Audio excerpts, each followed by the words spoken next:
जोड़ा है नया, और ये सभी परीक्षाओं में है, तो इसमें एक बार देखना, थोड़ा चालू कर दिया। तो होली की सबको शुभकामनाएं, बहुत बहुत अभिनंदन और बहुत बहुत आभार, और भगवान आपकी मनोकामना पूरी करे और बुराइयां खत्म हो, अच्छाइयां आए, और सभी को शुभकामनाएं। और अब हम आज का जो टॉपिक है वो आपका आर्थिक विकास के मुख्य सूचक हैं, और साथ में वित्तीय प्रबंधन और आर्थिक नीति है। वित्तीय प्रबंधन और आर्थिक क्या है नीति, इसको थोड़ा सा अपन देखेंगे।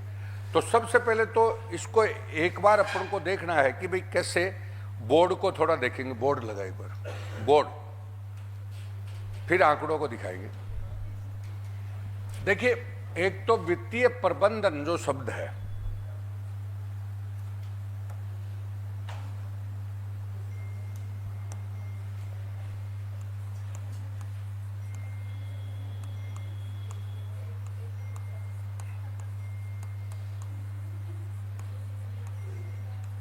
यह आ गया वित्त का प्रबंधन। वित्त का प्रबंधन, तो वित्तीय प्रबंधन में सरकार जो काम करती है, हम जैसे घर में हो चाहे कहीं भी हो, कोई भी काम करेंगे वित्त का, तो वित्त का जो मैनेजमेंट है वो कैसे करते हैं। तो वित्त का मैनेजमेंट में हम ऐसे सोचते हैं कि भाई हमारी आमदनी तो क्या होनी चाहिए, बढ़नी चाहिए, आय तो क्या होनी चाहिए, बढ़नी चाहिए, आय का बढ़ना होता है, और खर्चा क्या होना चाहिए, कम। मतलब वित्तीय प्रबंधन सीधी भाषा में अगर बात करें तो घर में भी हम बात करें कि भाई हमारा खर्चा तो क्या होना चाहिए, कम, और आमदनी क्या होनी चाहिए, बढ़नी चाहिए। समझ गए। अब आमदनी बढ़ाने के लिए आपके टैक्स पर बल होता है। किस पर बल होता है? टैक्स।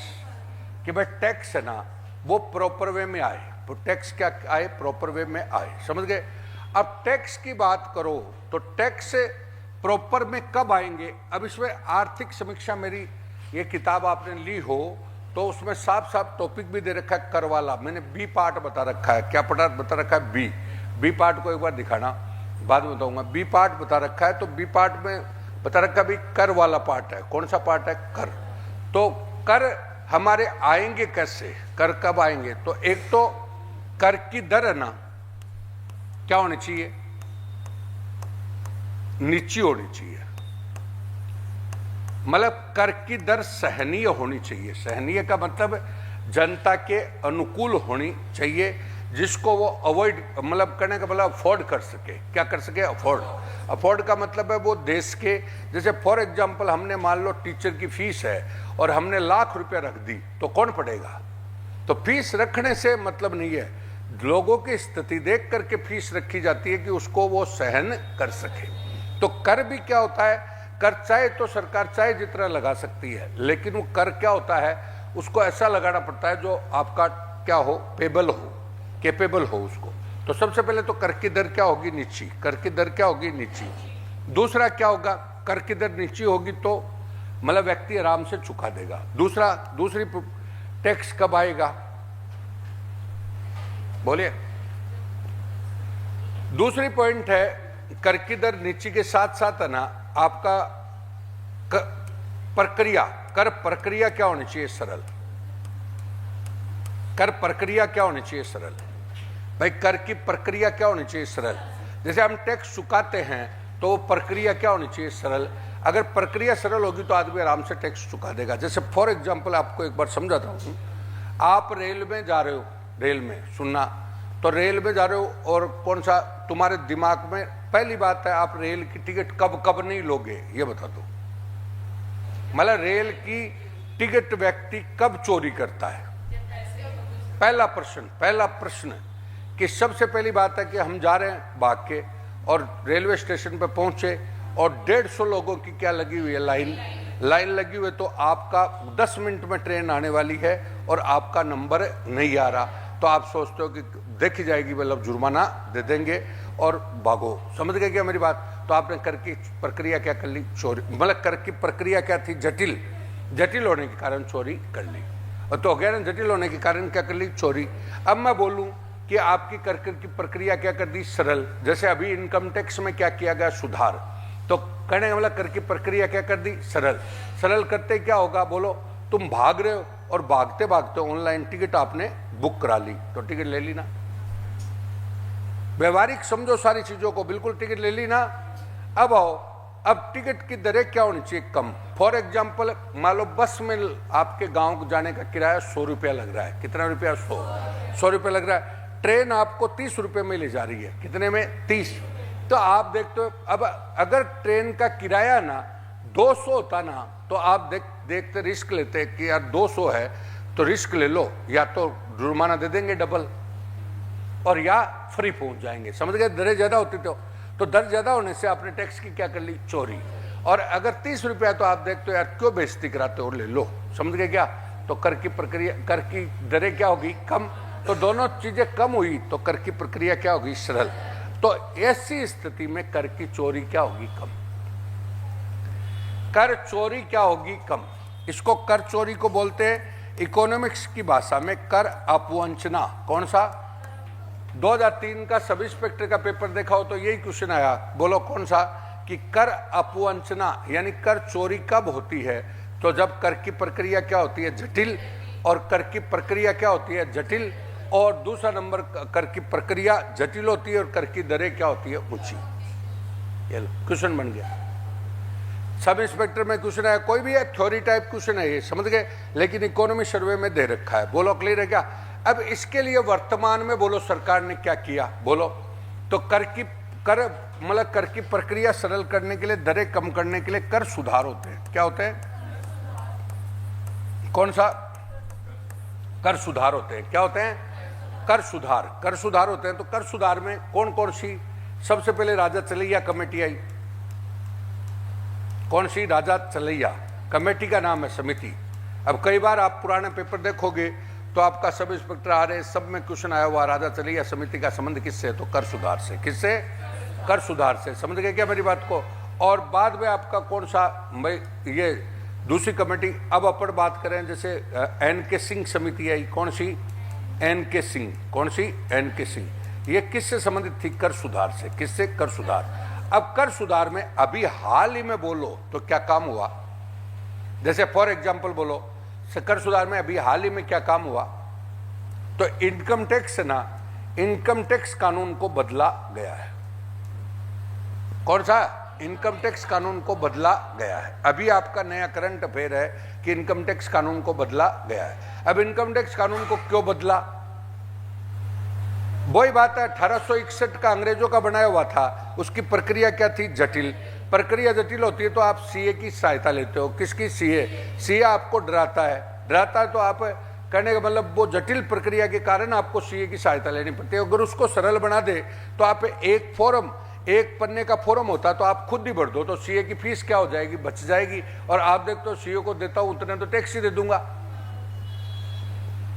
तो कर की प्रक्रिया क्या बनाई जा रही है? सरल। थोड़ी सोच, जब तक सोच नहीं बढ़ाओगे कुछ भी नहीं पढ़ पाओगे। ये तुम्हारी होली के अवसर पर एक ही मैसेज दे रहा हूं बताओ कि तुम्हारे अंदर एक बुराई है, वो है परंपरागत सोच। कौन सी? परंपरागत सोच। परंपरागत सोच कौन सी? रटंत वाली, पहले वाली प्रक्रिया है। हर चीज आपस में जुड़ती है। ये जब तक नहीं आएगी तब तक कोई पेपर पास होने का चांस नहीं है। अब सब में आया हुआ है।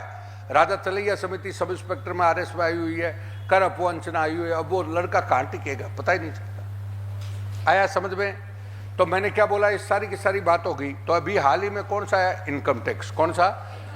अब आओ, अब टैक्स में अगर बात करें तो इंडिया का सबसे बड़ा, इंडिया के सबसे बड़ी, अब इसमें भी मैंने दिया कि भारत सरकार वाला टैक्स वाला दिखा कि किससे तो हमारा पैसा ज्यादा आता है और किसके से पैसा जाता है। इसमें दिखा। जल्दी कर तो यार, एक क्या करा, अपडेट रखा करो। बोलो कौन सा? एक किताब ही दे दे मैंने।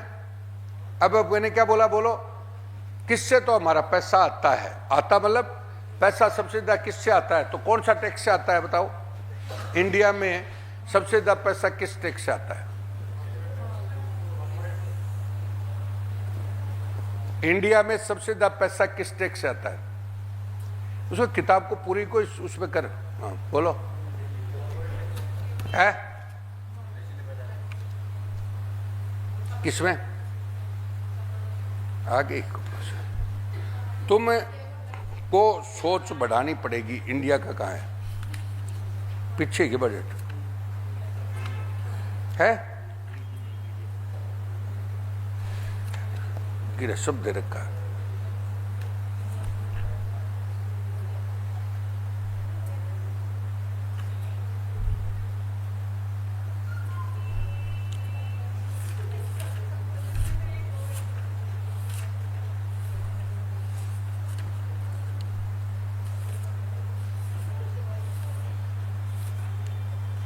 अब देखिए पेज नंबर आप देखोगे मतलब किताब का, तो 178 नंबर पेज पे ना दे रखा है। कितने पे, 178 पे, समझ गए।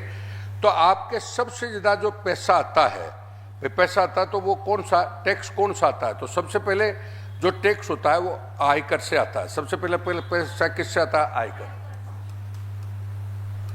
आयकर सबसे पहले ज्यादा किससे आता है, आयकर।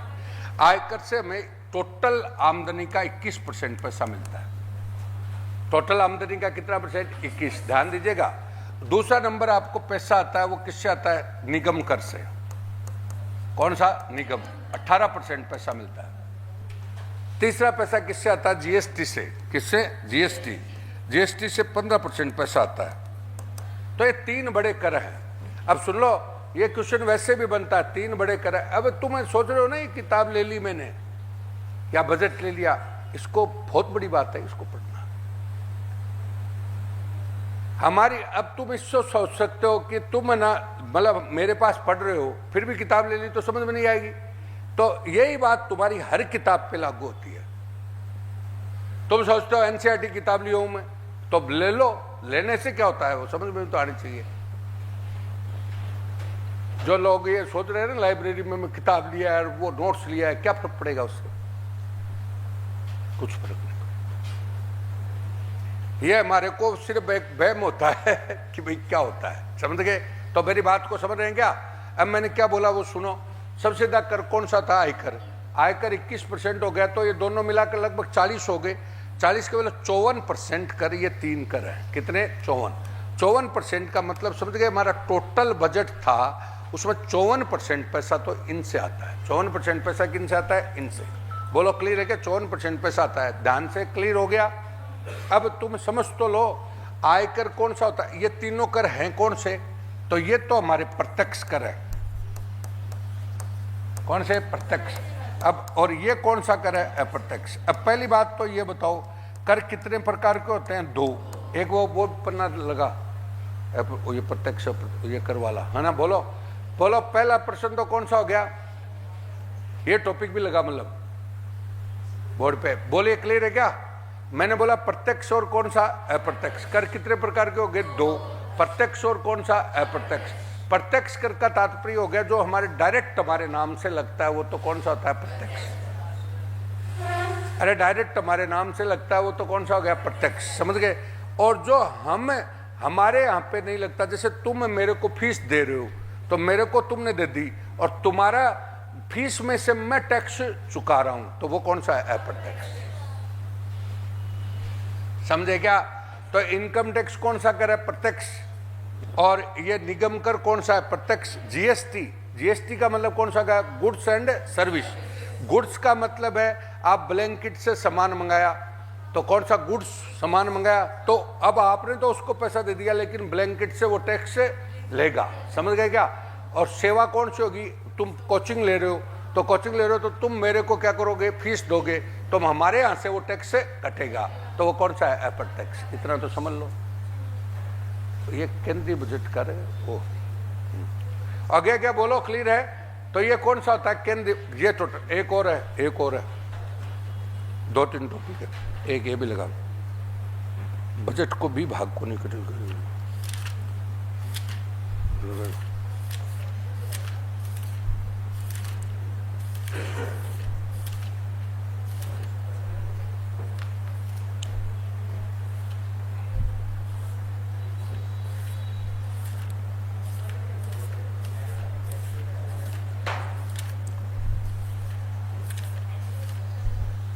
बोलो विभाग भी, हाँ वो भी लगा एक तुमने। बोलो क्लियर है क्या।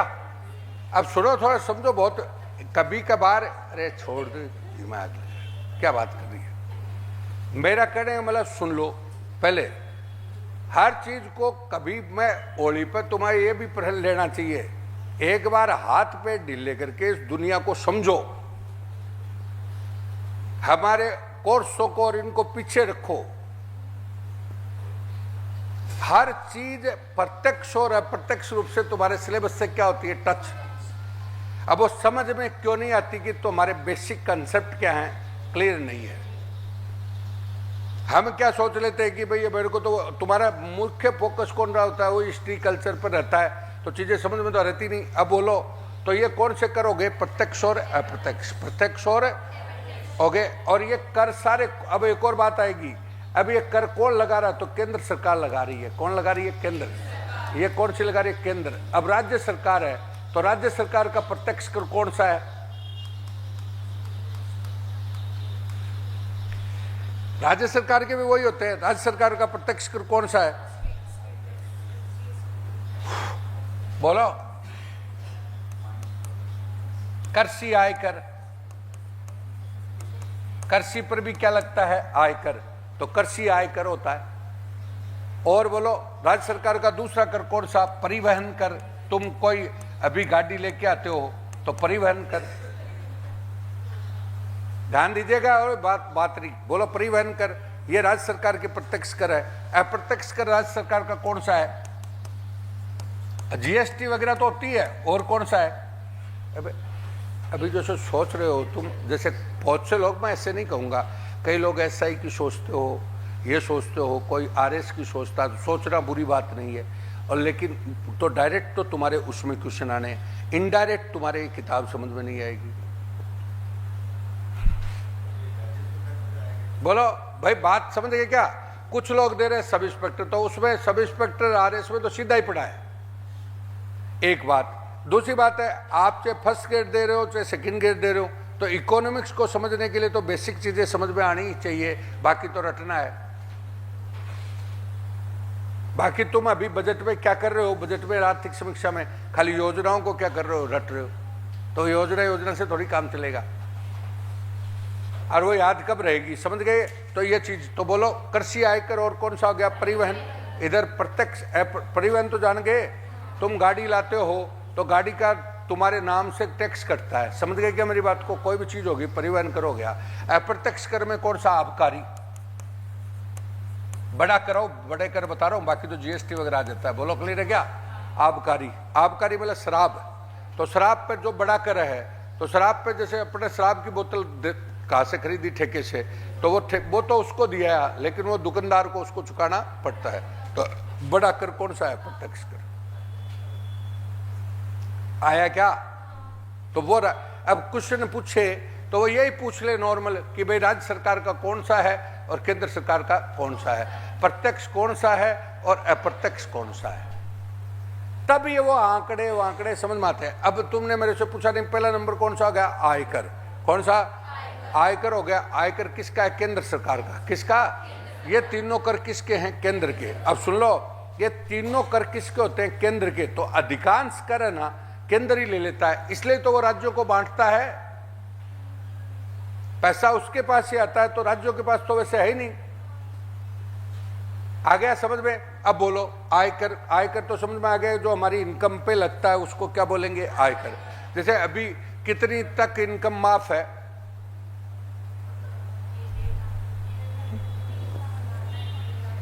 पर इस देश की हालत देखो और बाद में कहते हैं युवाओं का देश है ये। 7 लाख वार्षिक इनकम, 7 लाख रुपया जिसकी है ना, उसका तक टैक्स नहीं है, समझे क्या। 7 लाख से ऊपर बाद में अलग अलग दरों पर क्या है, टैक्स है। बोलो क्लियर है क्या। तो वार्षिक इनकम कितनी होगी, 7 लाख। 7 लाख बात नहीं, पहले तो बात बोलो क्लियर है क्या। तो 7 लाख से ऊपर तो वो कौन सा होता है, इनकम कर। इनकम कौन सा होता है, आयकर। कौन सा, ये निगम कर क्या होता है, अंग्रेजी में इसको बोलेंगे कॉर्पोरेट। बोलो अंग्रेजी में क्या बोलेंगे, कॉर्पोरेट। क्या है,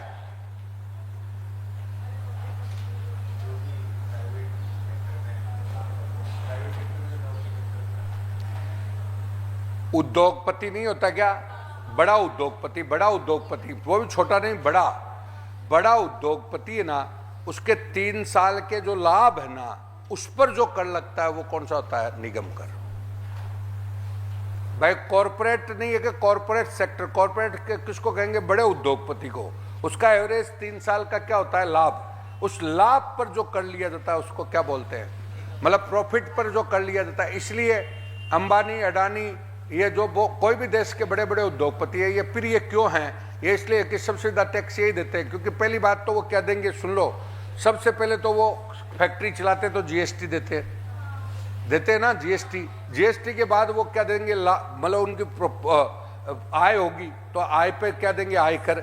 और बाद में लाभ, कंपनी को क्या होगा? लाभ। तो लाभ पर कर देंगे। तो एक उद्योगपति अपनी कमाई का 40% टैक्स ना वो किसको दे देता? देश को। यानी देश के कमाऊ पूत हैं। आगे आगे समझ में? टोटल जैसे रिलायंस को लाभ हो रहा है लगभग, तो टोटल मतलब रिलायंस टोटल फैक्ट्री है, तो लगभग देश में जो कमा रही है उसका लगभग 40% तो किसको दे देती है? सरकार को। तभी तो ये देश चल रहा है। आया समझ में? तो ये पूरा टैक्स का ढांचा है। कौन सा? टैक्स का ढांचा है। तो टैक्स में एक तो टैक्स क्या होते हैं वो बताया, ये सारी चीज होती है। तो एक तो होता है टॉपिक टैक्स का। कौन सा? टैक्स। बोलो, क्लियर है क्या? दूसरा नंबर बोलो, टैक्स के बाद खर्चा क्या होना चाहिए? कम। तो खर्चा कम के लिए हमारे राजकोषीय प्रबंधन अधिनियम बनाया है। कौन सा? राजकोषीय प्रबंधन अधिनियम। पिछली बार आरएस में भी आया था, राजकोषीय प्रबंधन अधिनियम। बोलो, क्लियर है क्या? इंडिया का कब बना? 2003 और राजस्थान का कब बना? 2005। पिछली बार आरएस में यही पूछ लिया। अब नाम से पता चल रहा है राजकोष का मैनेजमेंट करना है, यानी खर्चा क्या करना है? कम। तो इंडिया का कब बना? 2003। राजस्थान का कब बना? 2005। 2003 और 2005। बोलो, क्लियर है क्या? राजकोषीय प्रबंधन अधिनियम को फॉलो करना है। अब फॉलो वो कैसे करेगा? ये कहेगा राजस्व घाटा। कौन सा घाटा? राजस्व घाटा 0% होना चाहिए। कितना % होना चाहिए? 0% का मतलब है राजस्व घाटा। पहले भी बजट बताया था, तब बताया, बजट को भी बता रखा है कि हमारे 2 प्रकार की आमदनी होती है, राजस्व व्यय और राजस्व आय। राजस्व व्यय का मतलब है स्थायी खर्चा। कौन सा? स्थायी। और राजस्व आय का मतलब स्थायी आमदनी। क्या है? जो करों से प्राप्त होते हैं। तो कहने का तात्पर्य इसका राजस्व घाटा कम तब होगा जब आपका आमदनी और व्यय क्या होगा? बराबर। कि आप करने का मतलब घर वाले भी आपको भी जैसे कहते हैं, क्या कहेंगे? आपको कहेंगे भाई जितना खर्चा कर रहे हो उतना कमाओ। अरे वो घर सही है ना कि भाई खर्चा, माँ बाप समझाते हैं अपन को खर्चा उतना ही करो जितना कमा सकते हो। तो वो कौन सा घाटा होता है? राजस्व है। अगर जिस परिवार के लिए अपन बोलते कि भाई आमदनी 98 रुपये, खर्चा रुपया, इसका मतलब वो कौन से घाटे में जी रहा है? राजस्व घाटे में। इतना तो समझ लो। आमदनी 98, खर्चा रुपया, तो इसका मतलब कौन से घाटे में जी रहा है? राजस्व है। तो उसी प्रकार से देश में कौन सा घाटा होता है? राजस्व। आ गया समझ में? क्लियर है क्या? अब आओ, तो एक तो राजस्व घाटा कितना होना चाहिए? 0। एक होता है राजकोषीय घाटा। कौन सा? राजकोषीय घाटा। राजकोषीय घाटा कितना होना चाहिए? तो पहले तो 3% कर रखा था, अब इसको 4 से 5% कर दिया। कितना? 4। क्या आपकी टोटल आमदनी है ना, टोटल उस आमदनी का मतलब व्यवहारिक रूप में बता रहा हूं, उसका टोटल आमदनी का जो है वो 4 से 5% से ज्यादा नहीं होना चाहिए। आ गया समझ में? ये घाटा कौन सा हो गया? राजकोषीय। कौन सा? राजकोषीय। तो पेपर में अब आएगा वो राजकोषीय घाटा कितना है, ये कितना है, तब समझ में आएगी चीजें। समझ गए क्या? अब ये घाटा कम करने के लिए हम क्या करेंगे बताओ? हॉट तो सुन लो, मैं बोलना चाह रहा हूं कि सब इंस्पेक्टर आरएस का मतलब है ना, पूरी इकोनॉमिक्स हो जाएगी इस टॉपिक में।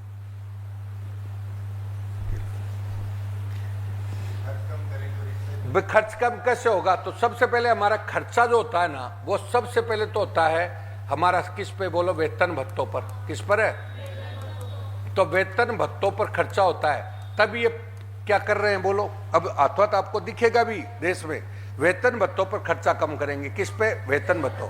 अब वेतन भत्तों पर खर्चा कम करने के लिए सरकार ने क्या क्या काम कर दी? बोलो बोलो, ये तो बता दो। सब कुछ दिखेगा। पदों में कटौतियां कर दी।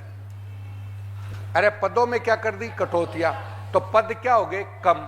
अब पद आपको पता है कम चल रहे हैं, कम चल रहे, रेलवे के पद खा गए, सारे के सारे कम कम हो गए। पदों में क्या कर रहे हैं? कटौतियां। दूसरी कॉन्ट्रैक्ट बेस पे भर्ती कर रहे हैं। अग्निवीर, अभी आपके शिक्षावीर आ रहे हैं। कौन से? शिक्षा। कॉलेज में तो निकाल दी, स्कूलों में और निकाल देंगे। भाई कॉलेज में आ रही है ना कि 28,000 में कॉलेज लेक्चर लगाएंगे। 3450 पोस्ट कॉलेज लेक्चर की आ रही है, 28,000 में लगाएंगे। समझ गए क्या? तो वो कौन सी होगी? कॉन्ट्रैक्ट। समझ गए? जिसको कुछ नहीं देना। दो बात। तो ये पदों में क्या होगी? कटौती। पेंशन कौन सी दे रहे हैं कि जितना तुम्हारा हिस्सा कटेगा वही पेंशन देंगे। यानी पुरानी पेंशन क्या कर दी? खत्म। तुम हिस्सा कटवाओगे वही पेंशन मिलेगी। तो ये खर्चों में क्या है? कटौती। देख लो, तुम्हें देश दिखेगा, पर देश दिखे क्या? हमें मतलब ही नहीं है दुनिया से। इस देश को करें कि सब युवाओं का देश है, पता ही नहीं। युवा तो वो पढ़ रहा है कि खाली वो नदी नाले और वो कौन सा उस पर हो गया। वो तो हाँ किताब लाएगा भाग भाग के। जब मैं मेरी किताब है, लेकिन मैं आपको कह रहा हूं कि भाई ले लो चाहे जितनी। अब ये जो लाइब्रेरी ये चल रही है ना, ये एनसीईआरटी पढ़ना भी तो आना चाहिए। रोजाना पूछ पूछ के जाते हैं ना कि कौन सी किताब लाऊं 6ठी से लेकर 10वीं तक की, तो कितनी लिया हो, चाहे पढ़ना भी तो आना चाहिए वो। अरे क्या पूछता है लड़का? खाली एक ही पूछता, वो सोचता है क्या पता मैं क्या पढ़ दूंगा। उसको पढ़ना भी तो आना चाहिए। अब जैसे मैंने आर्थिक समीक्षा निकाल दी या बजट निकाल दिया, लेकिन उसको पढ़ने के लिए भी तो जान चाहिए। आगे बात समझ में? तो ये कौन सा हो गया? पहला नंबर पे पदों में क्या कर रहे हैं? कटौती। और क्या कर रहे हैं? बोले सरकार सब कुछ दिखेगा। दूसरी सब्सिडी कम कर रहे हैं। सब्सिडी मतलब छूट। अब टॉपिक दे रखा, सब्सिडी मतलब छूट। हमारी सब्सिडी सबसे ज्यादा कौन से पॉइंट पर है? 3F। अब तुम्हें कुछ भी 3F का मतलब सबसे पहले फूड। तो फूड का मतलब तुम्हें 5 किलो अनाज देश में फ्री मिल रहा है ना 85 करोड़ लोगों को। तो कहने का बोला सरकार के, तो वो सरकार गेहूं क्या भाव से खरीदती है बोलो? अभी आपका समर्थन मूल्य 27,500 रुपया हो गया, मतलब 27,500 के लगभग है। खरीदते कितने में? 27,500। बांट क्या रही है? फ्री में। तो गया ना पैसा। हो गया क्या? फूड। सबसे बड़ी सब्सिडी कौन सी जा रही है? फूड की। थोड़े से तो ध्यान दो रहे। हो गया भाई। मैंने क्या बोला? खरीदे कितने में? खरीदा कितने में? 2700 में। कितने में? 27,500 में। और बेच किस पे रहा है? 0 पे। तो 0 पे बेच रहा है, तो वो पैसा क्या होगा? सरकार के खर्चा ही तो हुआ। तो सब्सिडी। नंबर 2 और बोलो। फ्यूल। फ्यूल। फ्यूल का मतलब ईंधन। आपका सिलेंडर सरकार के कितने का आ रहा है? 1100 का। आपको देर कितने में रहा? 450। तो सब्सिडी। तीसरा नंबर फर्टिलाइजर। कौन सा? फर्टिलाइजर। फर्टिलाइजर मतलब खाद। डीओपी खाद है, यूरिया है, ये सरकार के कट्टा पड़ रहा है 1000 रुपए का, और वो बेच कितने में रहा है? 500 रुपए में। मान लो कितने में? 500। मैं उदाहरण बताया है। तो वो आपका कौन सा हो गया? दे रही है। तो ऐसे करके सरकार नंबर 1 ये। तो इनको कहते हैं कि खर्चा कम करना, तो सब्सिडी क्या करो? बंद। आ गया। तो कल ही जैसे हमारे शिव के विधायक है, शिव के क्या है? विधायक। कौन है? रविंद्र भाटी। तो रविंद्र भाटी ने साफ साफ विधानसभा में कहा कि ये खैरात बांटना बंद करो। जब तक ये खैरात बांटोगे तब तक ये सुधरेंगे नहीं। वही बात है, फ्री की क्लास होती है ना, उसको कोई लेना नहीं चाहता। तो वही बात है, जब तक ये फ्री में दोगे तो ये काय को कमाएंगे? भाई जो नीडी है, दिव्यांग है, जो एकदम असहाय है, जिसके घर में कोई सहारा नहीं है, उनको दो।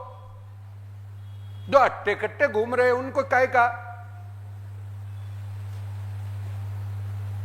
आया समझ में? तो इसमें हमारा पैसा क्या होता है? खर्च होता है। बोलो क्लियर है क्या? ये के तो ये पैसा खर्चा क्या करेंगे? कम। और आमदनी क्या करेंगे? बढ़ाएंगे। तब राजकोष का क्या होगा? प्रबंधन। राजकोष का क्या होगा? प्रबंधन। तब हमारे घाटे क्या होंगे? कम। घाटे क्या होंगे? कम। घाटे कम होंगे तो क्या होगा? घाटे कम होंगे तो क्या होगा? अरे घाटा कम होगा तो मुद्रास्फीति क्या होगी? कम। मुद्रास्फीति मतलब महंगाई। अब जैसे तुम सोच रहे हो ना, जितना घाटा बढ़ रहा है, इतने खर्चे बढ़ा रहे हैं ना सरकार, तो वो पढ़ना हमें, वो एक गांव में कहावत है कि खा बाणिया गुड़ तेरो ही है। अरे खा बाणिया गुड़ तेरा ही है, कहने का मतलब ये ओवरऑल घूम के पैसा अपने ऊपर ही पड़ रहा है। वो 10,000 तुम्हें बांट रहे हैं ना, तो 15,000 तुम्हारी जेब से निकाल रहे हैं। कहने का मतलब समझ गए, प्रत्यक्ष और अप्रत्यक्ष रूप से तुम्हें लॉस हो रहा है। आया क्या समझ में? तो महंगाई क्या हो रही है? बढ़ रही है। तो महंगाई जिस गति से बढ़ी है आप देख सकते हो। बोलो क्लियर है क्या? अभी अभी मैं देख रहा था तो चीजें ये टोटल आपकी घाटा क्या करना है? कम। अब जिस देश में घाटा कम होगा तो वो डूबेगा कम, डूबेगा कम तो दूसरे देश निवेश क्या करेंगे? ज्यादा। निवेश क्या करेंगे? ज्यादा, यानी पैसा लगाएंगे। पैसा लगाएंगे तो उद्योग बढ़ेंगे। क्या बढ़ेंगे? उद्योग। उद्योग बढ़ेंगे तो रोजगार के अवसर बढ़ेंगे। रोजगार के अवसर बढ़ेंगे तो जीवन स्तर बढ़ेगा। तो हमारा देश क्या करेगा? विकास। यही संकल्प अपने 2047 का लिया है। तो पूरा टॉपिक है, इससे पूरी समझ में आती हो। अब सोच नहीं है तो खेल खत्म है। तो तुम्हारे होली के अवसर पर मैं मैसेज देना चाह रहा हूं कि एक तो तुम युवा हो, कोई मूर्ख नहीं हो। एक तो दूसरों पे तो कमी निकालना करो कम, और खुद को ढूंढो, खुद में क्या समान है। समझ गए क्या मेरी बात को? तो खुद को तो समान हम ढूंढ नहीं रहे। एक ये सोचो, कहीं भी ज्ञान मिले ना कोई सा भी, तो उसको छोड़ो मत। ऐसे मत सोचो कि मेरे को क्या मिल रहा है भाई। समझे क्या? ये तो मेरे कोर्स में है, ये कोर्स। अब अप्रत्यक्ष और प्रत्यक्ष रूप से हर चीज क्या होती है कोर्स में, क्योंकि परस्पर क्या है आपको बता दूं कि वो चीज समझो तो दूसरी चीज क्या आती है समझ में। अब फॉर एग्जाम्पल आज हर आदमी कह रहा है कि मैं बजट पढ़ो, आर्थिक समीक्षा पढ़ो। बजट और कौन सा पढ़ो? आर्थिक से। अब वो बजट और आर्थिक समीक्षा उसके समझ में कैसे आएगी? तो एक तरफ तो हम कह रहे हैं साहब किताब, अब 100 रुपए की हमने 150 रुपए की जो भी किताब दे दी, अब दे दी, बाजार में और भी किताब है, मान लो लिए लाने से क्या होगा? आज हर बच्चे के घर में क्या है आपके पता, नोट्सों का ढेर लग रहा है। आपका किताबें ला रहा है, वो जो ही फेल होता है 5 किताबें और ले आता है। वो ये नहीं सोचता। अब जैसे मेरे को पूछते तो मेरे को तो गुस्सा हो रहा है कि भाई क्यों पूछते हो तुम किताबों के बारे में? है वो पढ़ ले, एक ही पढ़ ले। हमारी ये पोजीशन है। अब जैसे ये दौर चल रहा है ना कि जैसे अब सब के सब लगे हुए हैं, सब कहते हैं 6ठी से लेकर 12वीं तक की किताबें पढ़ो, सबके घरों में मिल जाएगी, लेकिन वो पढ़नी भी आनी चाहिए। अब जो दौर चल रहा हो वो ऐसा ही चल रहा हो, खुद पढ़ो, खुद पढ़ो। समझ गए क्या मेरी बात? तो पढ़ लो, पढ़ना भी तो आना चाहिए। तो मैं जो मैसेज देना चाह रहा हूं वो ये देना चाह रहा हूं कि भाई थोड़ा सा इसको समझिए। अब तुम देखो इसको, वो पहले केंद्र बजट का दिखाना एक मिनट। अब चीजों को देखोगे तो आंकड़े क्या आएंगे, समझ में आएंगे। इतनी बात समझते हो तो आते हैं। अब देखिए, अब ये रहा, एक मिनट, ये दिखा, ये रहा, मतलब कर बजट ना अपना, बजट का भाग है 2। एक भाग तो होता है 1, ये नंबर 1, इसको पूरा सही दिखा। बजट नंबर 1 और बजट नंबर 2। 1 में तो होता है व्यय, ए में तो क्या होता है व्यय, कि सरकार करेगी भाई ये खर्चे करेगी, और बी में होता है कि साहब सरकार खर्चे करेगी ना तो इसके लिए उसके पास आमदनी यहां से आएगी। तो आमदनी का तो कौन सा होता है? बी पार्ट, और खर्चे का क्या होता है? ए पार्ट। तो मैंने जो बजट दे रखा है तुम्हारे को किताब में या जहां भी, तो वो उसके 2 भाग हैं, पार्ट ए और पार्ट बी। पार्ट ए में तो सारी योजनाएं, जो कृषि में हम ये करेंगे, उद्योग में हम ये करेंगे, वो सब है। और पार्ट बी में क्या है? कर प्रस्ताव है। कर प्रस्ताव का मतलब हमारा पैसा कैसे आएगा। समझ गए क्या मेरी बात? पैसा कैसे आएगा? कैसे आएगा पैसा? भाई टैक्सेस से आएगा। कौन सा? टैक्सेस। अब कल मुख्यमंत्री जी विधानसभा में बैठे तो कौन सा विधेयक पास किया था? कौन से विधेयक पर उन्होंने नई घोषणाएं करी? बोलो। अब वो पॉलिटिकल साइंस है। कौन से विधेयक पर नई घोषणाएं करी मुख्यमंत्री जी ने? बोलो।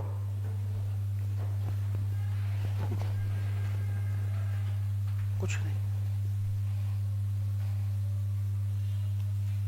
मतलब मेरे को अभी भी नहीं है क्या? आपकी स्थिति नहीं, बाजार की तो और ही बुरी है।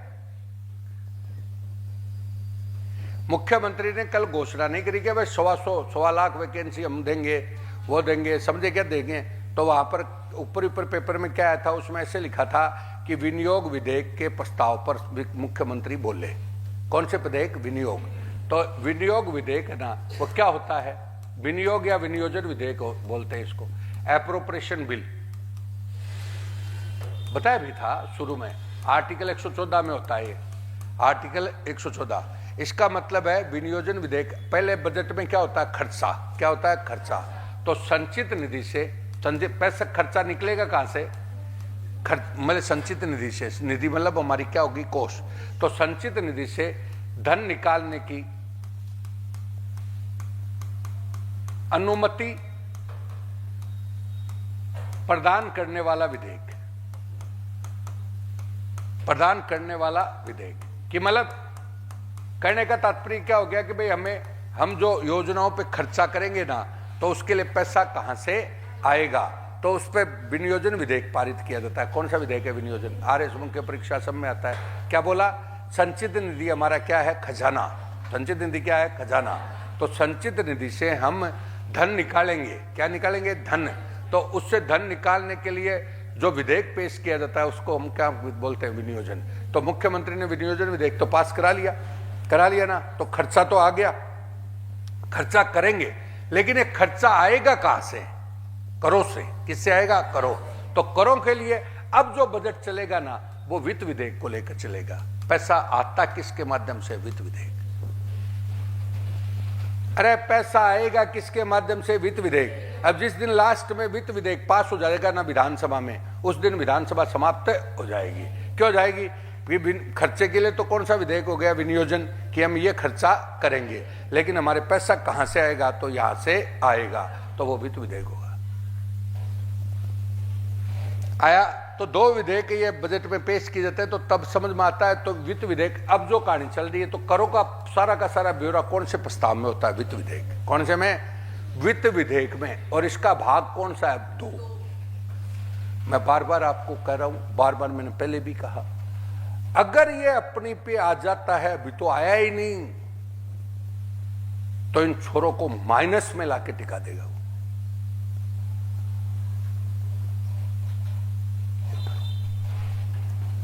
अब पढ़ाई छोड़ के खेती पे लग जाएंगे, 2-1 साल कर दे तो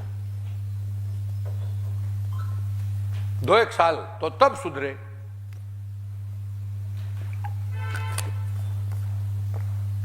लोगों को लग क्या रहा है? तो ये लग रहा है कि वो स्त्री होती है और वो काढ़ीसी होगी, बाजार में एक माहौल बना दिया, नदी नालों का माहौल बना दिया, उससे क्या हो गया? दिमाग में सेट हो गया कि मैं इसको रटूंगा और पास हो जाऊंगा। अब ये तो अब पता चला है, आधा तो पता चल गया, आधा थोड़ा सा और कर दे तो ये 2 विधेयक हो गए। तो ये कर प्रस्ताव से संबंधित है। समझ गए क्या मेरी बात को? विनियोजन विधेयक तो कौन से भाग में आ गया? पहले में, कि भाई हमारी खर्चा होगा, ये खर्चा होगा तो हम कहां से निकालेंगे, तो वो तो कौन सा विधेयक हो गया? विनियोजन। समझ गए? अब कह रहे हमारी आमदनी इससे होगी, तो ये कौन सा हो गया? वित्त विधेयक। आया? अब मैं ये नहीं कह रहा, मैं इसलिए कह रहा हूं कि भाई सौभाग्य बात है, मेरी किताब आप खरीदते हो या कोई की भी किताब खरीदते हो, तुम्हारे खुशी होती है कि बजट आया नया, वो फलानी सुजस आई है नहीं, समझे क्या? तो आप देखते हो तो भाई जी समझ में भी तो आना चाहिए। आ गया समझ में? ये बात तो हो गई। अब आओ इसमें अभी मैंने बोला कर प्रस्ताव वाला। कौन सा कर? इसको थोड़ा कर प्रस्ताव का बोला, तो देखिए कर प्रस्ताव का उद्देश्य क्या है, तो साफ साफ लिख रखा है, देखो ये रहा। कर प्रस्ताव का उद्देश्य कर अनुपालन क्या होनी चाहिए? आसान। अब ये हम बुरा न माने और अपने आप की कमियों को पहचाने कि तुम किताब लाते हो तो तुम है ना, जहां पे तुमको पॉइंट दिखता है ना, पॉइंट नहीं क्या फैक्ट है, उसी पे खाली अंडरलाइन करते हो और बाकी तुम्हारे को कोई लेना नहीं। अभी ये क्वेश्चन किसका हो गया? सब इंस्पेक्टर का। 2013 में आया, 3 में। कर अनुपालन क्या होगा? आसान। जनता की बचत को क्या करना? बढ़ाना, जनता की बचत को। तो इनका उद्देश्य है कि जनता की बचत को कैसे? भैया जनता बचत करेगी तभी तो टैक्स से चुकाएगी, भाई उसका पैसा और बचत होगा तो बैंक में भी जाएगा। अब आओ, अब इन्होंने कहा है कि नए स्लैब क्या बनाए हैं, सुन लो। कर नीति अब कर नीति का देखिए मतलब क्या है, देखिए कर दायरे का विस्तार करना, कर अपवंचना को रोकना। मतलब क्या हुआ इसका? अरे कर दायरे का क्या करना? विस्तार है कि टैक्स ज्यादा आए और चोरी क्या हो? कम। आया नंबर 1, कर की प्रक्रिया क्या हो? सरल। कर की दरें क्या हो? कम। प्रशासन में क्या हो? पारदर्शिता। पारदर्शिता बोला करप्शन में नहीं जाए। अरे वही बात हो गई, मैंने कहा भाई फॉर्म, इनकम टैक्स का फॉर्म लाए तो बिल्कुल पारदर्शी है, तो सीधा का सीधा आपने एक पन्ने में भर दिया, तो न तो अधिकारी कुछ कर सकते न सीए कुछ कर सकता, तो बिल्कुल पारदर्शी हो गया। आया भाई तुमसे अधिकारी कोई घूस मांगेगा या रिश्वत मांगेगा तो तभी तो मांगेगा जब उसके कहानी समझ में नहीं आएगी आपके। अगला, कर में क्या होनी चाहिए? स्थिरता। स्थिरता मतलब ऐसे नहीं कि अब की बार तो इतना आ गया, अब की बार आया ही नहीं, समझ गए क्या? तो कर में क्या होनी चाहिए? स्थिरता। तो ये चीजें इसमें बोल है। कम बोझ होना होगा जनता पे, क्या होगा? कम बोझ, तो अधिक भरोसा होगा। कम बोझ होगा तो अधिक सरकार पे क्या होगा? भरोसा। और तेज फैसले के सिद्धांत पर ईज ऑफ डूइंग बिजनेस, निवेश, नवाचार और रोजगार को हम क्या दे रहे हैं? प्रोत्साहन। सारी बात आ गई।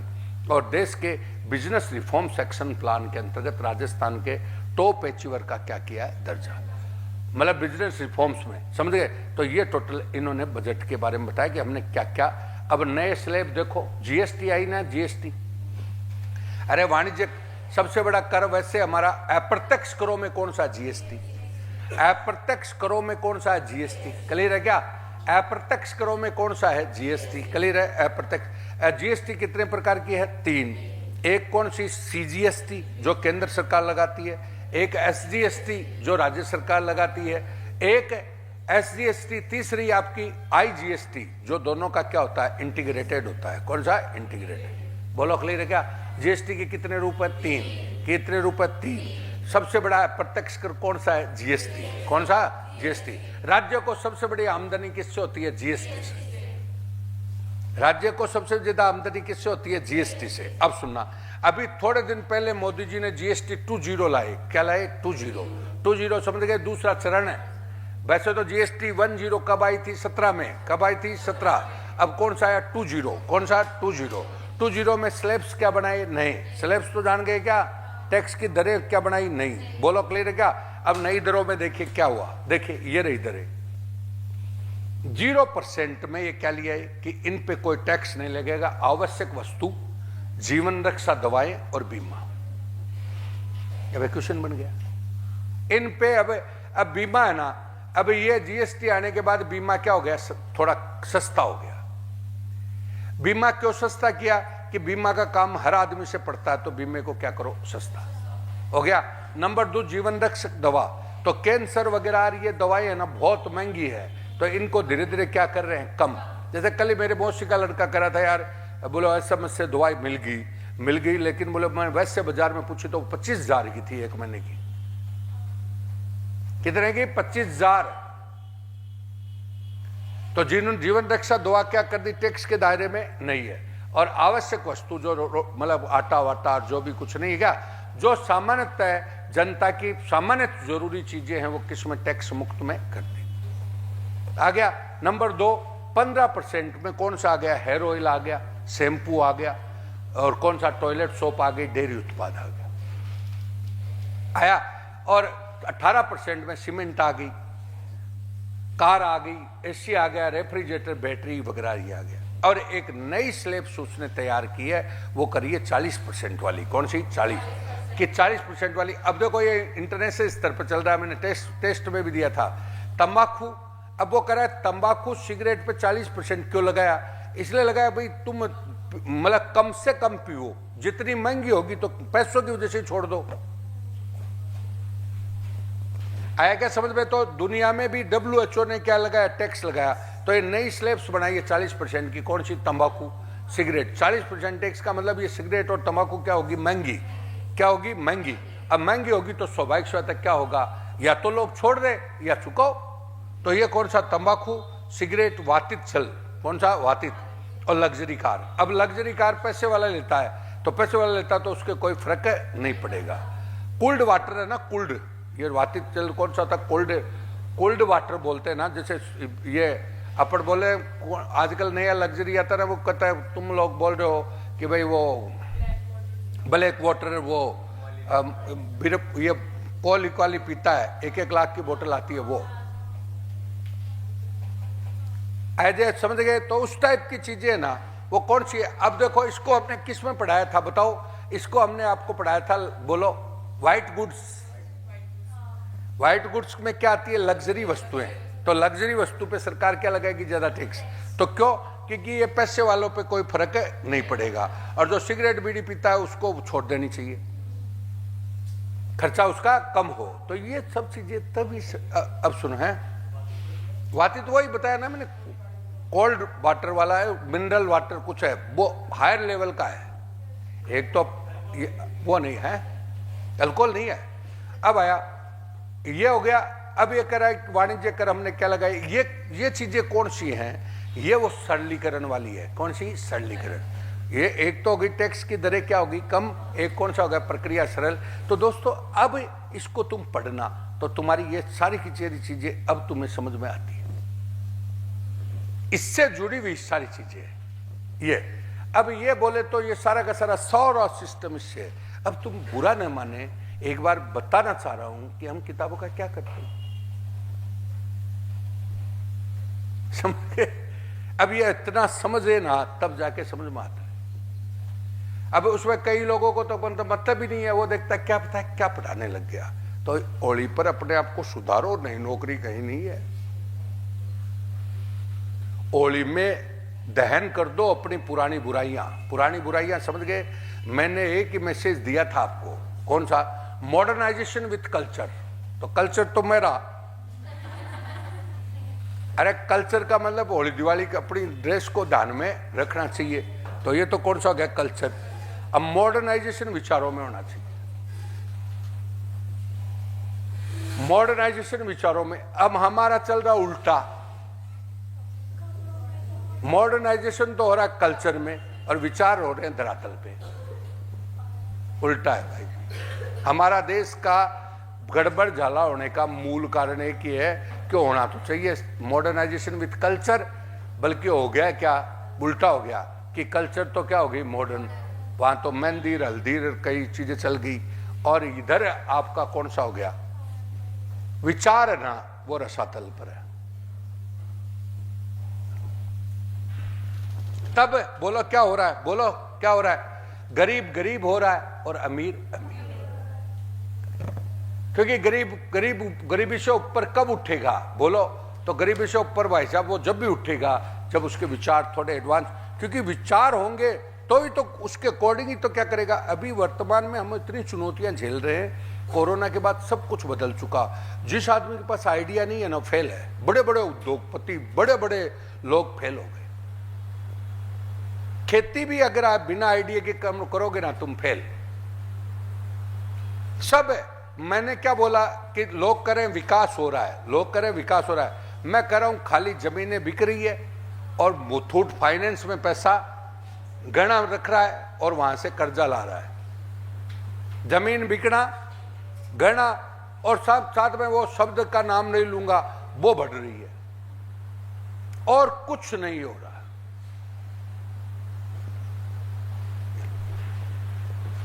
क्यों, आए कहां से, आइडिया ही नहीं है, कमाएगा कैसे। आया समझ में। तो ठीक है, जो अभी अब मैंने इसके माध्यम से आज आपको एक टॉपिक भी पढ़ाया और मैसेज भी दिया है। तो बदल जाओ, किताब लाने से कुछ भला नहीं होने वाला। कि मैं ये कहूं कि भाई साहब मेरी लियो, चाहे कोई की लियो, वो पढ़नी भी आनी चाहिए। अब एनसीआर, अब तुम्हारी लाइब्रेरी में ना, अब देखो तो लड़के घूम रहे हैं एनसीईआरटी लिए, उनको पढ़ना भी तो आना चाहिए। मैं क्या कर रहा हूं, छठी में मैंने मेरे नोट्स दिखाए थे और दिखा दूंगा तुम्हें, वो दिखाना इनको, मतलब बाद में। छठी में नहीं क्या, छठी वो लगा सेंटर बजट। छठी की क्लास में आईएएस में 3 क्वेश्चन है, हिस्ट्री में, आईएएस में, बोलो। और मैंने नोट्स बना के दिए, उसमें से ही है वो, तो पढ़ना ही नहीं आता। आईएएस में बोला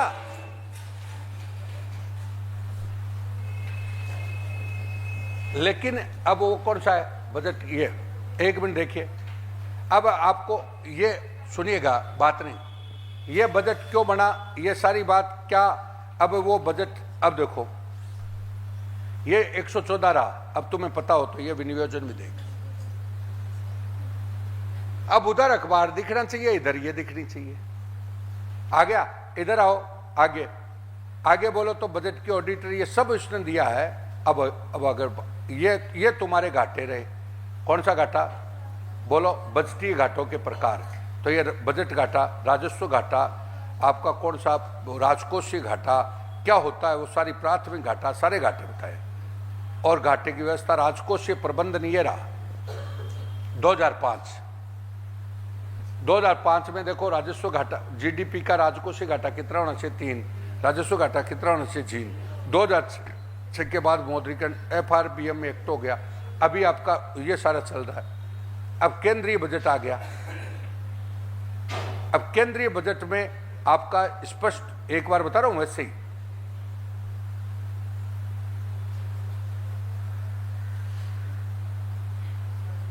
ये आ रहा रुपया कहां से आता है, रुपया कहां से आता है। तो ये बिल्कुल आपका 21% पैसा आयकर से आया। तो वैसे तो सबसे ज्यादा उधारी लेते हैं अपन, उधार है, लोन है, विदेश, तभी तो कहते कर्जा लेके कर रहे हो तो कर्जा उधारी, तो 24% तो उधारी है।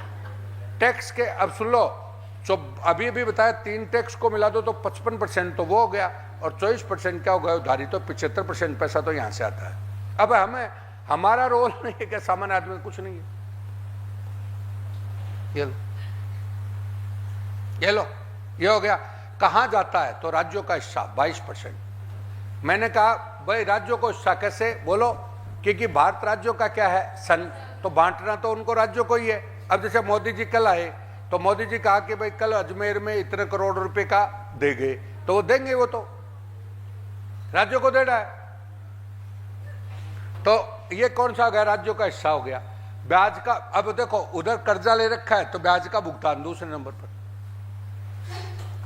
अरे कर्जा लोगे तो ब्याज देना पड़ेगा, और ये केंद्रीय योजनाओं पे पैसा खर्च होता है। तो ये सारा किस्म, रक्षा पे 11, तो ये सबसे ज्यादा पैसा किसको दिया जाता है? राज्यों को।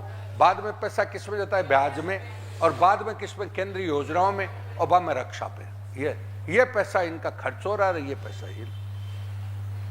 अब ये मैं कोई नहीं लिखा, ये कौन सा बताया मैंने? बजट।